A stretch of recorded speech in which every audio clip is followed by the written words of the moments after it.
За өнөөдөр бас хуулийн дагуу бид энэ асуудлыг хэлцээ явж байна.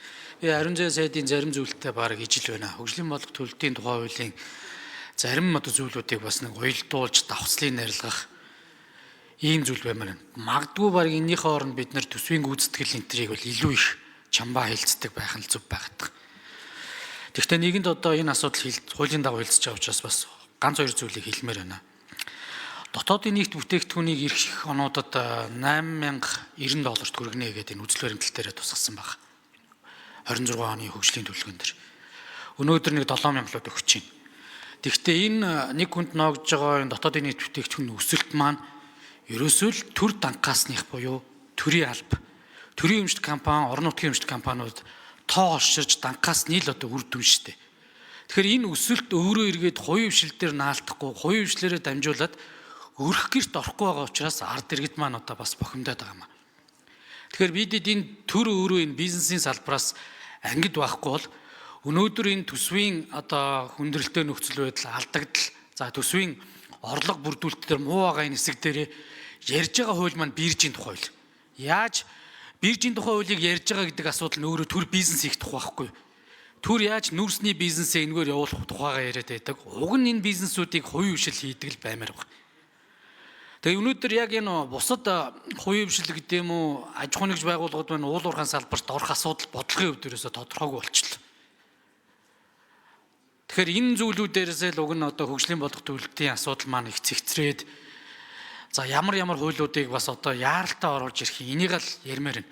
Би одоо ингээд засгийн газрын үйл ажиллагааны хөтөлбөр за эргээд энэ шатараатай бүх юмнууд дээр энэ нэг хуулиудыг л тун утгагүй оруулж ирнэ гэдэг үгийг л одоо маш олон удаа сонслоо. Гэхдээ одоогоор хаана яваар мэдэхгүй байна. Тийм учраас энэ дээрээс анхаараач яа гэж хүсэж байгаа. Тэгээ бид энэ уул уурхайн салбар дээр маш олон одоо тусгай зөвшөөрлүүдийг хувийн компаниуд эзэмшиж байгаа мөртлөө бас эдийн засгийн хэрэглэлтэнд оруулж өгөхгүй байна. Нэг талдаа дид үтцийн асуудал хомсдол байгаа. Дид үтцийн шийдэж өгөөгүй. Нөгөө талдаа бас нөөцлөд байна. Өөрөөр хэлэх юм бол энэ ашигт малтамлын тусгай зөвшөөрлийг буюу хайгуулын бол ашиглалтын зөвшөөрлийг эзэмшихийн хугацааг бас тодорхой болгомоор байна. Магадгүй зүгээр яг нэг эхний 2-3 жил дээр төлбөр хямд байгаа. Цаашаа өснө нэмэгдээд явж байгаа боловч энийг яг тэр хууль заасан буюу 12 жилдээ эдийн засгийн хэрэглэлтэнд оруулж чадаагүй бол төрд нь буцаагаад өгчдөг. Төр энийг буцаагаад чаддаг этгээдэд нь нээлттэйгээр сонгон шалруулалт төр өгдөг баймаар байна.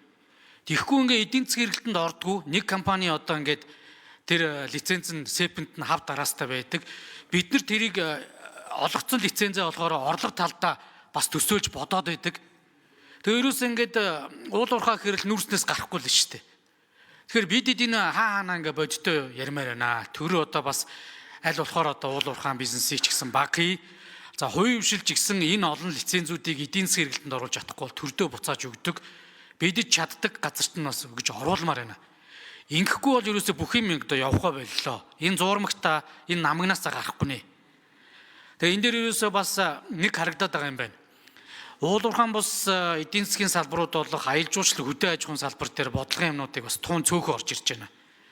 Яг одоо тэгээд цагаалт, ноолуур, мах сүү гэдэг дэмжнэ л гэдэг. Эсвэл одоо яг энэ асуудал дээр бүр бодлогын өрөөд бүр нэг тултал одоо нэг яваад үзмээр байна. Өнөөдөр яг энэ хөдөө аж ахуйн салбар, аялал жуулчлалын салбар дээр л дундаж орлоготой өрхүүд бий болж босч ирнэ. Маш олон ажлын байрнууд хадгалагдана. Тэгээ өнөөдөр Франкфуртээр жишээ нь